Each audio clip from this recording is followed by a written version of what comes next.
Enter అవుతున్నాము. ఈ రూట్లో బలిమెల, మల్కాన్గిరి, కోరాపుట్కి కూడా వెళ్ళవచ్చు.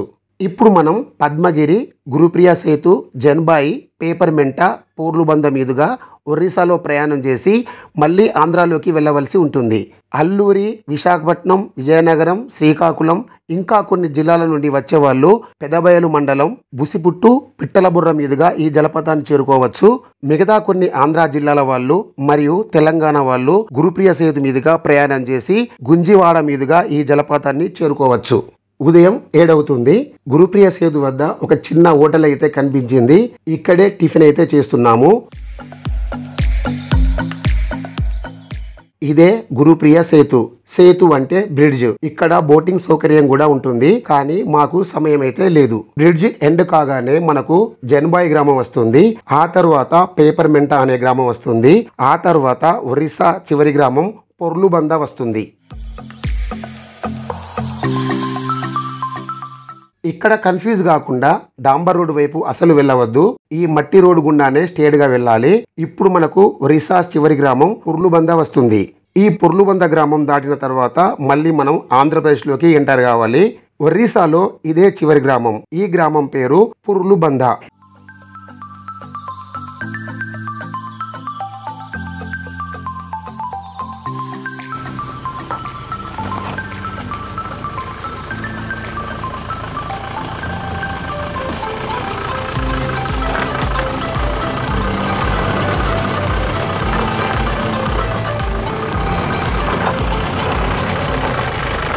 పొర్లుబంద.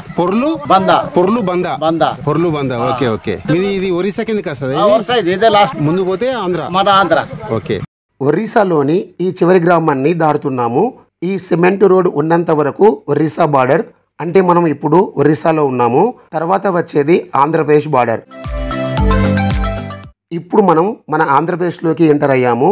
ఈ వెహికల్లో ఈ రోడ్డు గుండా ఒక 5 కిలోమీటర్లు ప్రయాణం చేసి జడిగూడ అనే గ్రామం వరకు చేరుకోవాలి. అక్కడి నుండి 4 కిలోమీటర్లు కాలినడకన జలపాతాన్ని చేరుకోవాలి. ఈ రోడ్డు గుండా బైక్ మీద వస్తే వెళ్ళవచ్చు, కానీ కారులో వెళ్ళడం కొద్దిగా కష్టమనే చెప్పాలి. వర్షాలు పడ్డప్పుడు మాత్రం చాలా కష్టంగానే ఉంటుంది. ఈ రోడ్డు గుండా కారులో వెళ్ళడం వేరే వాళ్ళకైతే ఇబ్బందిగానే ఉంటుంది. మా తమ్ముడు క్రాంతి కొద్దిగా డేర్ చేసి ఎలాగో అలాగా మమ్మల్ని అయితే తీసుకొస్తున్నాడు. మనకు ఇప్పుడు ఆంధ్రాలోని మొదటగా వచ్చే గ్రామం పేరు జడిగూడ. పొర్లుబంద నుండి జడిగూడకు 5 కిలోమీటర్ వరకు ఉంటుంది.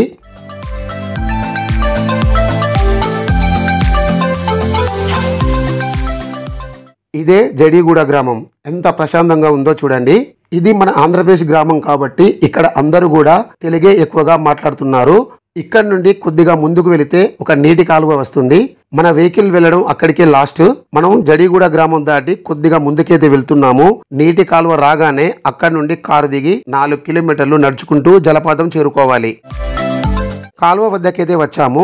కారు ఇక్కడే పార్కింగ్ చేసి నడుచుకుంటూ వెళ్ళడానికి సిద్ధమవుతున్నాము. ఇక్కడి నుండి నడవడం స్టార్ట్ చేసినాం. కొద్దిగా నీళ్లు తక్కువగా ఉంటే మాత్రం కారులోనే ఇంకా ముందుకు వెళ్లే వాళ్ళం. ఎందుకైనా మంచిదే అని, కారుకు ఏమైనా ప్రాబ్లం వస్తే మొత్తానికే ప్రాబ్లం వస్తుందని కారుని ఇక్కడే పార్క్ చేసి నడుచుకుంటూ వెళ్తున్నాం.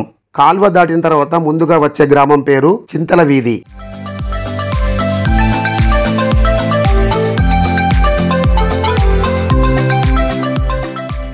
కాలువ నుండి ఒక 1/2 కిలోమీటర్ నడిచి చింతల వీధికి చేరుకున్నాం. చింతల వీధి వరంగల్ నుండి. చింతల వీధి నుండి ఒక 30 కిలోమీటర్ వెళ్తే మనకు బేస్ గ్రామం గుంజివాడ అనే గ్రామం వస్తుంది. ఇక్కడ గమనించవలసిన విషయం ఏమిటంటే జలపాతం ఒక్కటే, కానీ పేర్లు మాత్రం 3. నాకు తెలిసి 3 పేర్లున్న జలపాతం ఇది ఒక్కటే కావచ్చు. 3 పేర్లు ఉండటానికి కారణం ఏమిటంటే ఈ జలపాతానికి దగ్గరలో 3 వైపులా 3 గ్రామాలు ఉంటాయి. ఆ గ్రామాల పేర్లు తరబు, పిట్టలబుర్ర, గుంజివాడ. అయితే ఏ గ్రామం నుండి అయితే వెళ్తామో ఆ గ్రామం వాళ్ళు ఆ గ్రామం పేరు మీదనే ఆ జలపాతం పేరు పెట్టుకున్నారు. ఉదాహరణకి తరాబు గ్రామం నుండి వెళ్తే తరాబు జలపాతం అని, పిట్టలబుర్ర గ్రామం నుండి వెళ్తే పిట్టలబుర్ర జలపాతం అని, గుంజివాడ గ్రామం మీదుగా వెళ్తే గుంజివాడ జలపాతం అని పిలుచుకుంటున్నారు.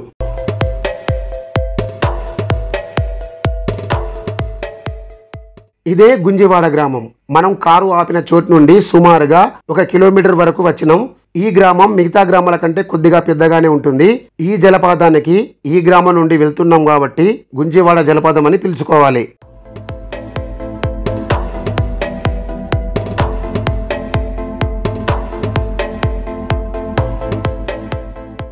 దీన్ని గుంజివాడ వాటర్ ఫాల్ అంటారు, కొందరు తరాబు వాటర్ ఫాల్ అంటారు. ఇది గుంజివాడ కాబట్టి ఇక్కడ ఉన్న వాళ్ళు దీని పేరు గుంజివాడ వాటర్ ఫాల్ అని పెట్టుకున్నారు. ఇక్కడికి వెళ్ళి 3 కిలోమీటర్లు అని చెప్పి బోర్డు మీద ఉంది, చూద్దాం. ఈ గుంజివాడ నుండి 3 కిలోమీటర్లు అయితే ఉంటుందని చెప్తున్నారు. ఇక్కడ బోర్డు కూడా ఉంది. ఇక్కడికి వెళ్ళి లెఫ్ట్కి వెళ్ళిపోవాలి. ఇప్పుడు పేరు నరేష్, మనకు దారి చూపించేది ఈ తమ్ముడే. మనం తమ్ముడు లేకుంటే కొంచెం దారి వెతుకుంటూ కష్టమే కొద్దిగా. మనకు దారి అయితే చూపిస్తున్నారు, చూసినామా ఆ తమ్ముని వాళ్ళు ఇల్లు ఇదే. Okay okay.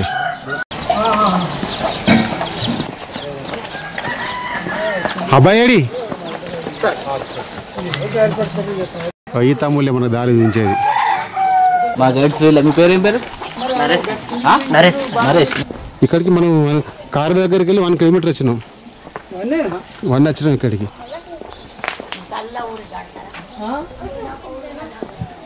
పిల్లలు ఆడుకుంటున్నారు ఇక్కడ.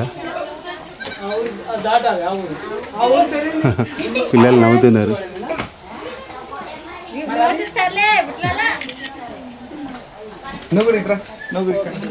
ఇంతకుముందు ఈ జలపాతానికి పిట్టలబుర్ర అనే గ్రామం నుండి ఎక్కువగా వచ్చారు.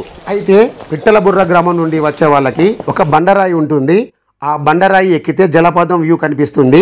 జలపాతం కిందికి రావాలంటే కొండ దిగి కిందికి రావాల్సి ఉంటుంది. కానీ గుంజివాడ గ్రామం నుండి వచ్చే వారికి క్రింది నుండి జలపాతం దగ్గర వరకు కూడా వెళ్ళవచ్చు. అంటే మొత్తం జలపాతం క్లియర్ గా కనిపిస్తుంది. ఈ జలపాతం మీద కొన్ని వీడియోలు ఉన్నాయి. వీడియోలు అన్ని కూడా పిట్టలబుర్ర నుండి వచ్చి తీసిన వీడియోలే. మనం ఇప్పుడు గుంజివాడ నుండి వెళ్తున్నాం కాబట్టి మనకు కింది నుండి మొత్తం జలపాతం క్లియర్ గా కనిపిస్తుంది. తెంపండి అది.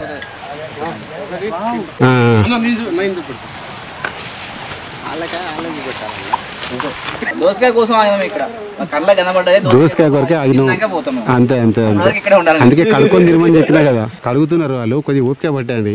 ఆవురు వారం అన్నట్టుగా తినకండి ఒకటేసారి. తిని గంట అయింది. వచ్చాడు. అవును.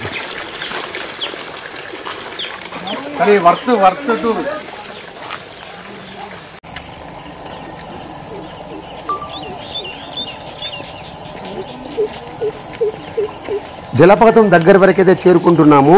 ఇంకా కొద్ది దూరంలోనే మనకు జలపాతం కనిపిస్తుంది. ఆల్రెడీ వాటర్ శబ్దం కూడా మనకు వినిపిస్తుంది. వావ్, మనమైతే జలపాతం దగ్గరకైతే చేరుకున్నాము. ఇప్పుడు దగ్గర వరకైతే వెళ్తున్నాము. తనివి తీరా చూడండి. ఇదే మన ఆంధ్రప్రదేశ్లోని అద్భుతమైన అతిపెద్ద జలపాతం గుంజివాడ జలపాతం, లేదా తరాబు జలపాతం, లేదా పిట్టలబుర్ర జలపాతం.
వెంకన్న కాళ్ళు మంచిగా ఉన్నప్పుడే అన్ని తిరగాలి అన్ని చూడాలి ఓకేనా ఆసమ్ కొటేషన్ ఇక్కడ కూర్చొని ఇట్లా ఒక పావు గంట కూర్చున్నా ఎండ తెలుస్తలేదు ఆ వాటర్ ఫాల్ చూసుకుంటా కూర్చుంటే ఇంత పెద్ద వాటర్ ఫాల్ ఆ ఫీలే వేరబ్బా వెస్టర్న్ ఘాట్స్ అవన్నీ తిరిగినాం కానీ మన ఆంధ్రప్రదేశ్ మన పక్క తెలంగాణ పక్క ఆంధ్రప్రదేశ్లో అంత బాగుందా ఇంత పెద్ద వాటర్ ఫాల్ చాలా చాలా బాగుంది నిజంగా మేమైతే ఫుల్ సాటిస్ఫై అయ్యాం ఎందుకంటే చాలా అంటే చాలా బాగుంది ఇంత మంచి వాటర్ ఫాల్ ఇక్కడ చూస్తామైతే అసలు అనుకోలేదు ఎక్స్పీరియన్స్ అయితే నిజంగా నెక్స్ట్ లెవెల్ ఉన్నది పక్కా సాటిస్ఫై అవుతారు మీరు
నుండి వచ్చిన వాళ్లకు ఆ కొండ మీద నుండి వ్యూ పాయింట్ ఉంటుంది. ఆ వ్యూ పాయింట్ నుండి జలపాతాన్ని చూసిన తర్వాత ఆ కొండ మీద నుండి కిందికి దిగాలి. పిట్టలబుర్ర గ్రామం నుండి వచ్చిన వాళ్ళకి కొద్దిగా రిస్క్ గానే ఉంటుందని చెప్పాలి.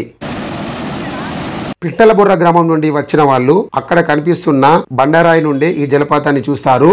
ఇంకా దగ్గర నుండి చూడాలనుకునేవారు ఆ కొండ దిగి జలపాతం వద్దకు చేరుకుంటారు. పిట్టలబుర్ర గ్రామం నుండి వచ్చారు కాబట్టి ఈ జలపాతాన్ని వాళ్ళు పిట్టలబుర్ర జలపాతం అని అంటారు. మనం మాత్రం గుంజివాడ గ్రామం నుండి వచ్చాము కాబట్టి డైరెక్ట్ గా కింది వరకు వస్తాము. మనకు ఎక్కడం దిగడం ఏమీ ఉండదు. మనం గుంజివాడ గ్రామం నుండి వచ్చాము కాబట్టి గుంజివాడ జలపాతం అని పిలుచుకోవాలి.